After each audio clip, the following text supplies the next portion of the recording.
So basic principles of machine learning. We're going to look at what to think about with machine learning, and then how to do these things using the scikit-learn API. So the scikit-learn API is built around this estimator object.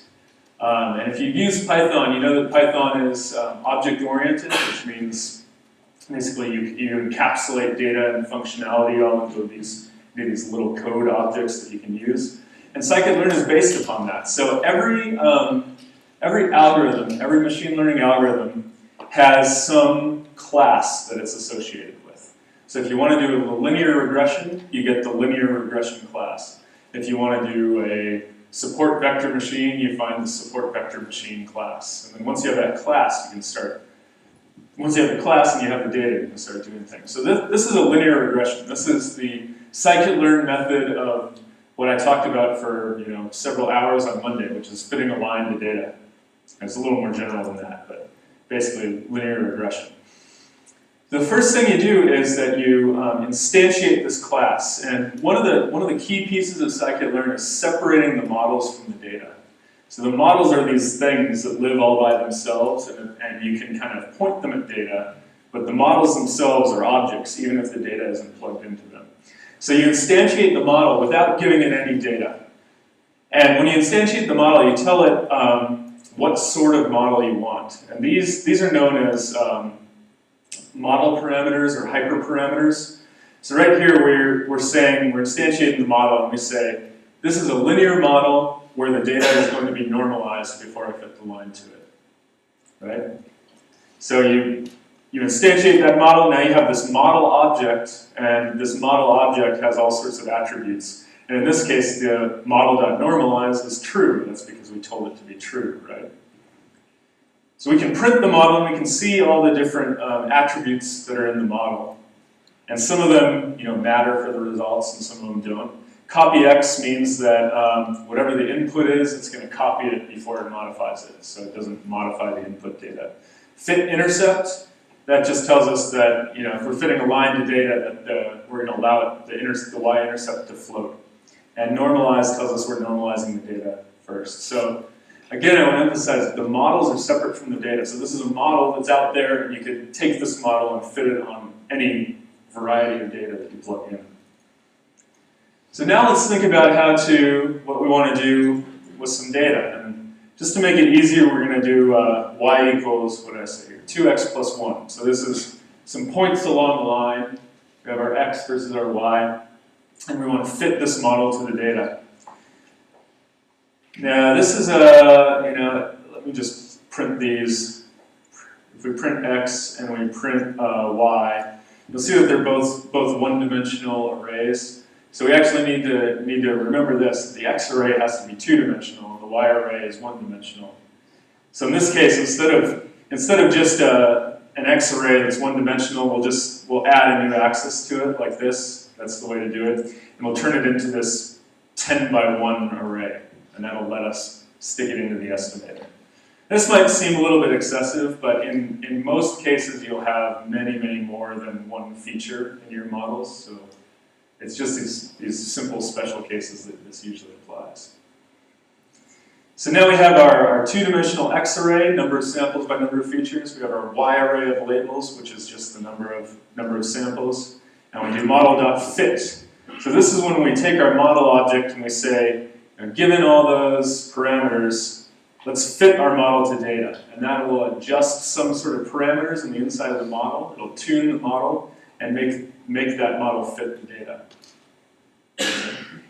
And if you want to know what parameters were fit by your model, you can just do, in the IPython notebook, do model dot and then tab completion. And anything, the standard in scikit-learn is anything with an underscore at the end is something that was fit to the data. So this coefficient is something that was fit to the data. Intercept is something that was fit to the data. Rank was something, residues, singular, all these things were derived from the data itself. So let's take a look at some of those. Let's look at the coefficient and the intercept of the model. And we see that the coefficient here is a 2, and the intercept is a 1, which tells us, if we look up here, hey, 2 times x plus 1, doing So if we're doing supervised learning, what we saw in our scene here is supervised learning is when we're trying to predict some value for data. We train the model, and we have some new data, and we want to predict the Y value. So some examples. Given a multicolor image of an object, determine whether it's a star, quasar, or galaxy. Or given a photograph of a person, identify the person in the photo. You might have several billion photos in the Facebook archive, and based on that, you want to try to identify who is who. That's an example of a supervised learning problem. And then things like, given a list of movies a person has watched, or a list of things a person has bought on Amazon, figure out which ads to send them, or which movies to suggest. So this is why machine learning is so popular in the world right now, is because everything that happens online is this machine learning algorithm.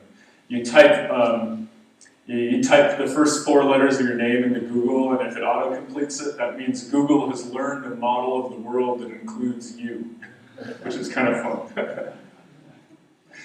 Anyway. So that was a regression example. Let's take a look at a classification example. We're going to use the iris data here again. So we load the iris data. We get for short, we're going to call the data on the target X and Y, like I did up there. That's kind of the standard that I tend to use.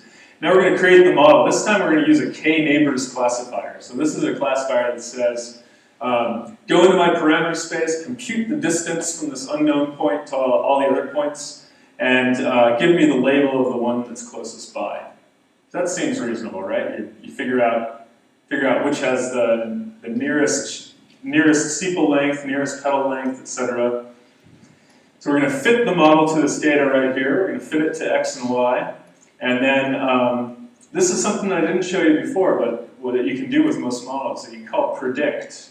So you imagine you go out into the woods and you say, I have found an iris that has a petal length of 3 centimeters, a petal width of 5 centimeters, something like that. And I want to know what it is. I'm going to call on our model, I'm going to call predict and get the result. And then let's see which iris that result is. The result here is Virginica. So we've just done machine learning, right? We've fit a model to our data, our known data. We've asked what the answer is for this unknown point, and it gives us the species. And we're done. Now we don't need botanists anymore. Well, not really. We need someone to do the feature engineering for us. Yeah, so that's basically a classification. And I've made this little function here. What this did is went through the entire parameter space here and asked, given this particular point, what is the classification using this k-nearest neighbors? And this is one way to visualize the output of the model, right? We have all these inputs that look certain ways, and then given a point on this space, this will tell us where, actually, I'm trying to remember what I did in here.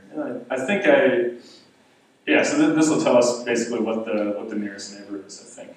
I'm confused by that point right there, because there should be a little green splotch around it. There's something in the model that I did differently here. It might have been something like using the 5 nearest neighbors and averaging the result, so you can do that as well, and we get versicolor. Was that different?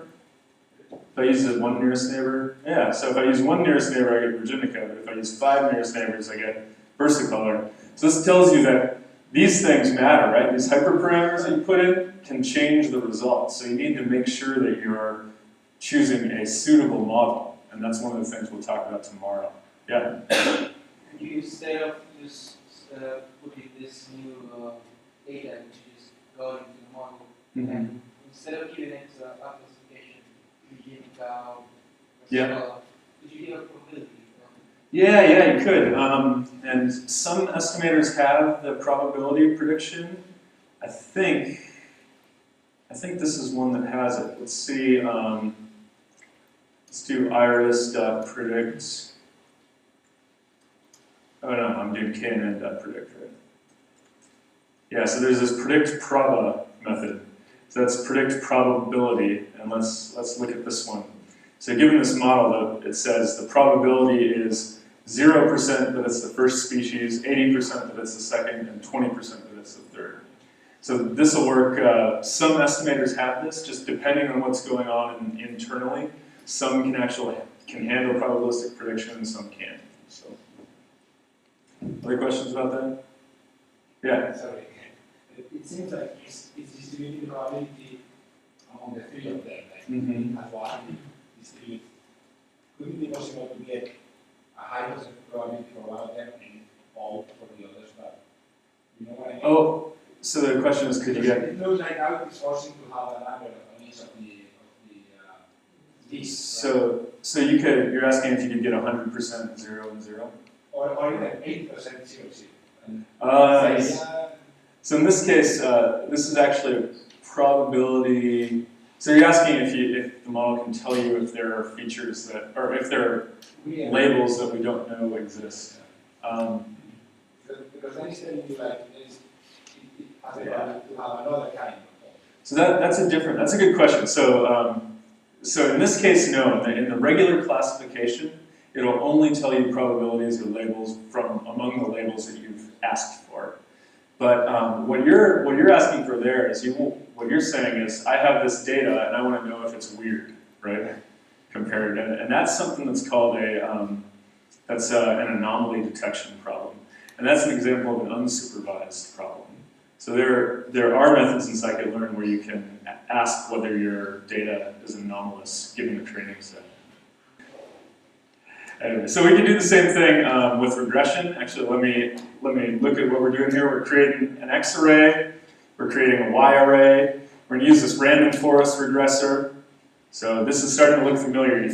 You instantiate the model. You fit the model to the data. You have some unknown, and then you call predict on that unknown data. And then we can plot the data plus the model that it's fit to it. So this is a random forest. We'll see more about this tomorrow, but a random forest is a non-parametric estimator that can really flexibly fit the data here, right? So this is kind of like, this is probably overfitting the data. It's fitting the noise more than the model itself. And we'll see how to diagnose whether that's happening tomorrow. But again, the point here is that you create the model. The model stands alone without the data. You fit the data to it. You call predict on some new data, and you get some new labels for that data. This is practically how machine learning works. So up till now, I've been talking almost entirely about supervised learning, which is where you have labels. You have things that you want to predict. Unsupervised learning is where you forget about this Y array, and you start asking, just given my data set itself, what can I tell about the data? So some examples of this are things like dimensionality reduction, I mentioned. If you have 60-dimensional data that you want to view in lower dimensions, you can do that. Clustering, which says maybe if you look at that iris data and you don't have any labels and you just want to know whether there's some distinct species among that data.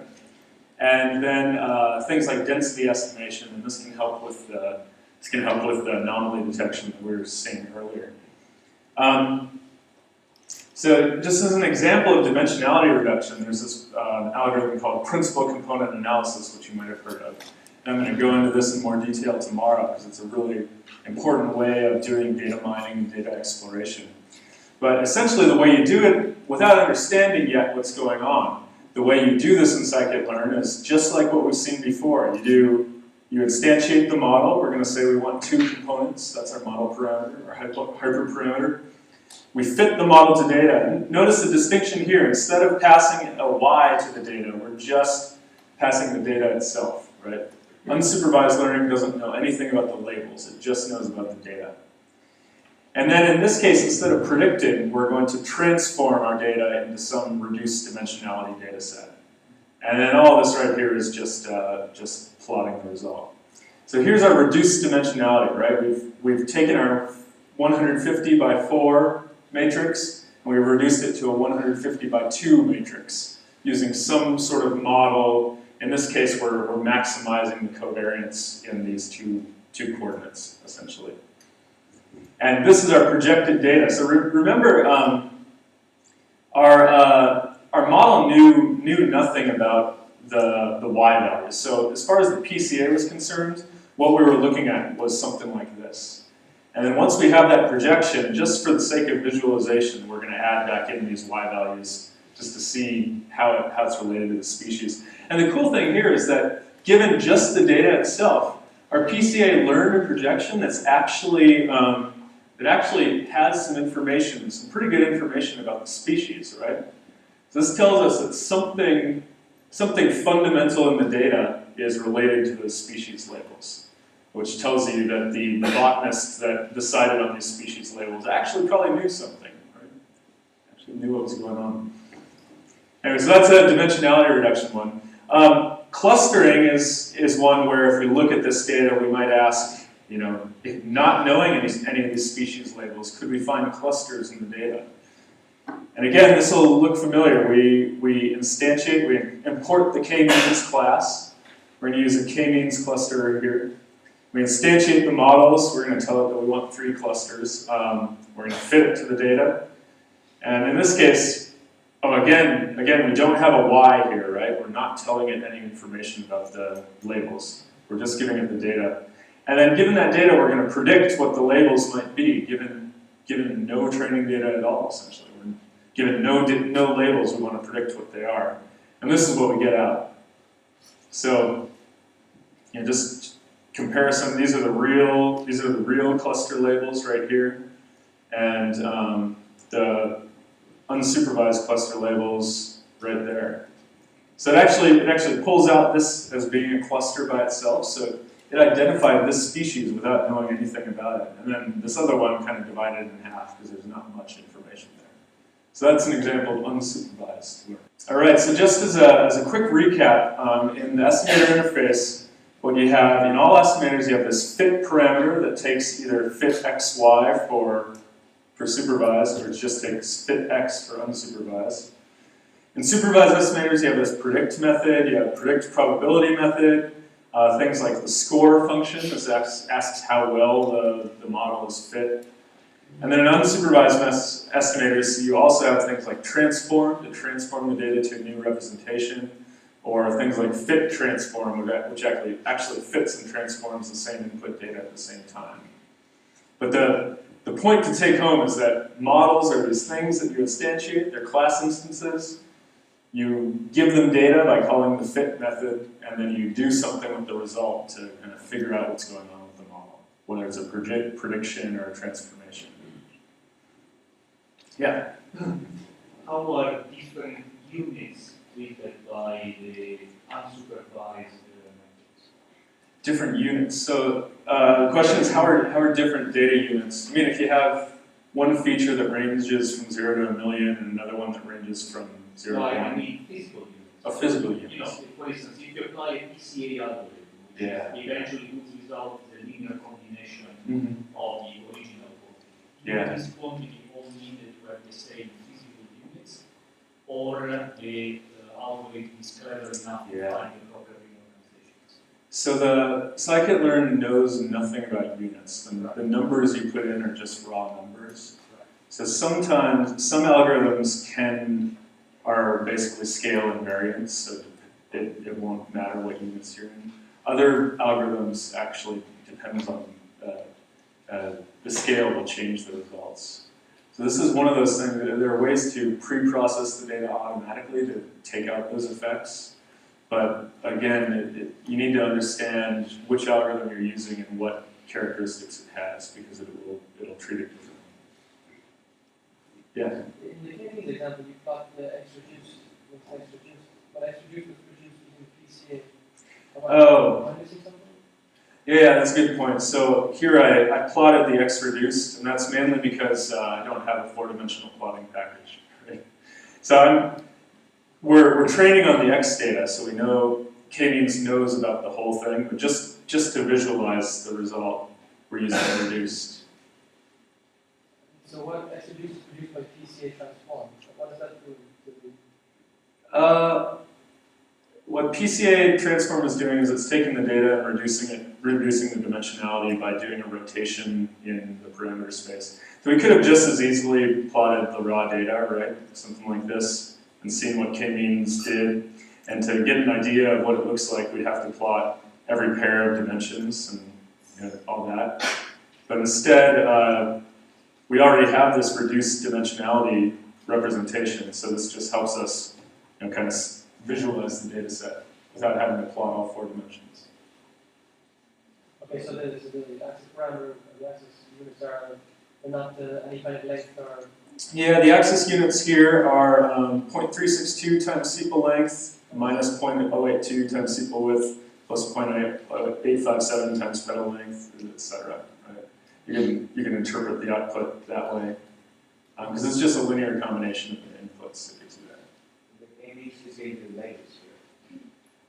Yeah, the k-means here gave us a new set of labels for the data. Yep. How do you get in the PCA algorithm the fractional variability of each component? I'm going to answer that tomorrow because we're going to go into the details of PCA. So rather than diving into that now, and most people probably don't know what PCA is, then we can do that tomorrow. Because the one thing I want to do before, I'm going to skip this for now. In the last 5 minutes, I want to show you just a quick application on some data that's a little more interesting than the irises. This is something that, given a data set, how you might approach it. And the data set that we're going to look at is these handwritten digits. So again, we can import this from data sets, we load the digits, we look at the images, and the shape here is 1797 by 8 by 8. So what we have here are a bunch of little 8 by 8 thumbnails, actually 1797 to be exact, 8 by 8 thumbnails, each of which is a little clip of a handwritten digit. So this is the data we're looking at. We have 0, 1, 2, and in the bottom left corner I put the labels. So each of these is 64 pixels representing some digit that someone wrote, and we have the labels there. So the question we want to ask is whether we can train a classifier that, given a new unlabeled digit, would be able to tell you what that digit is. Right? So this is our supervised learning task. And the feature selection has already been done, meaning that we've already zoomed in on the digit that we're interested in and made it a common resolution. So we have nice clean data to start with. So the images that we showed there are almost 1,800 of them, and they're each an 8 by 8 patch. And this is what the data looks like. If we ask for the data instead of the images, what we get is a flattened version of this. So this is just a 1797 by 64 array. So we take this 8 by 8 array in each row and flatten it out into a single row. So this means we have 1797 samples and 64 features, right? 64 pixel values. So you can think of these image data as living in a 64-dimensional space. Each handwritten digit is a point in some 64-dimensional parameter space. So, and then each one has a label that just tells you what the actual value is, whether it's a 0, a 1, a 2, or all the way at the end, a 9 or an 8. So yes, 1,800 samples, 1,797 samples in 64 dimensions. So, as usual, the first thing you should say is, I want to know what my data looks like, right? But I don't have, a 64-dimensional plotting package, let alone a 4-dimensional plotting package. So let's see what it looks like in 2 dimensions if we reduce the dimensionality. Previously, we used principal component analysis to reduce dimensionality. We'll talk about that more in detail. Right here, I'm not going to say much about it, but I'm going to use this isomap, which is an isometric mapping dimensionality reduction. This is a manifold learning algorithm. And again, this will look familiar. We're going to import the class. We're going to instantiate the class to create a model and say that we want 2 components to come out of this model.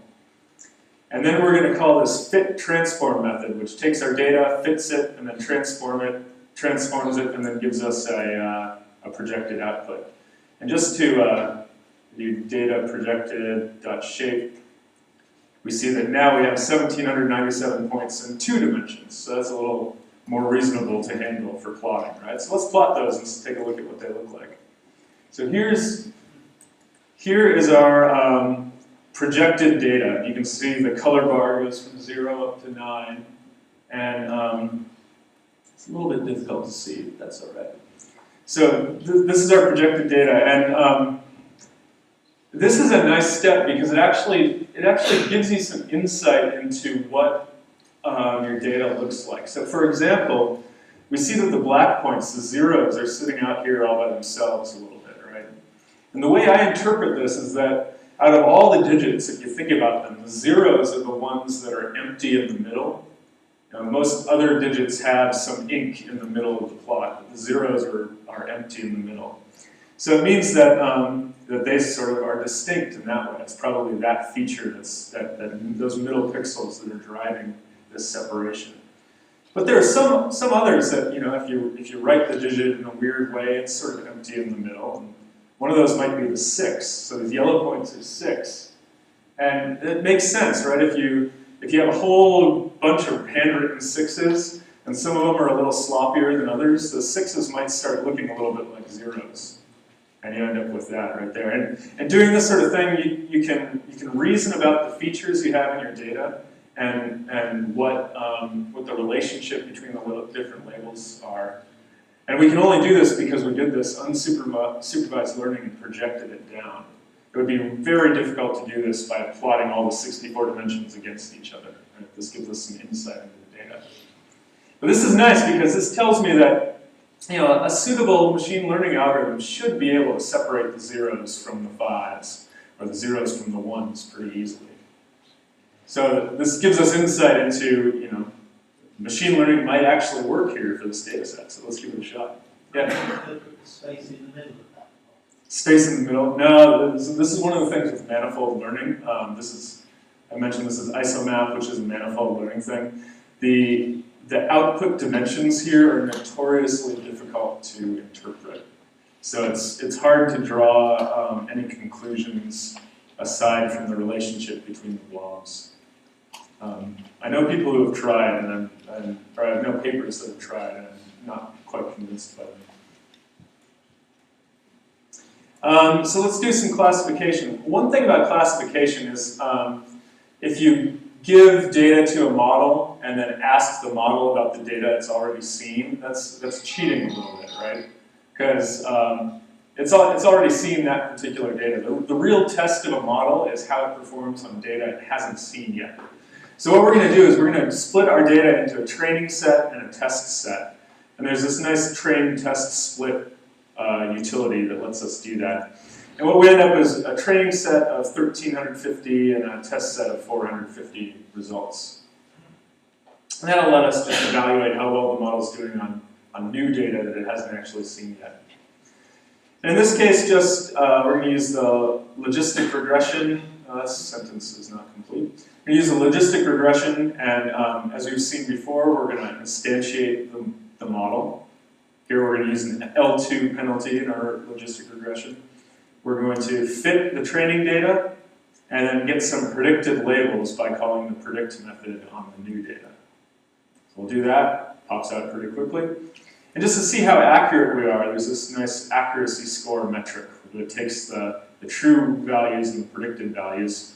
And we can see that we're just less than 95% accurate. So that means that 19 out of the 20 of these values have been correctly predicted by our model. That's kind of nice. One thing that I like to do is kind of see where the model is getting confused. So we can use this confusion matrix that basically gives a plot of the predicted value versus the true value. And a perfect classifier would just be a diagonal stripe down the middle here, and anything that's slightly off would be on the outside. Can you guys see that there's any off the? We can't really see that. Let's make that let's make this a log of the image and see if that works better. Yeah, now we can kind of see where this off diagonals are. So this is interesting to me, right? We're saying that if sometimes when the true value is a 1, our model is calling it an 8. So that means that, I guess I could see when an 8 is sort of squished, it looks a little bit like a 1.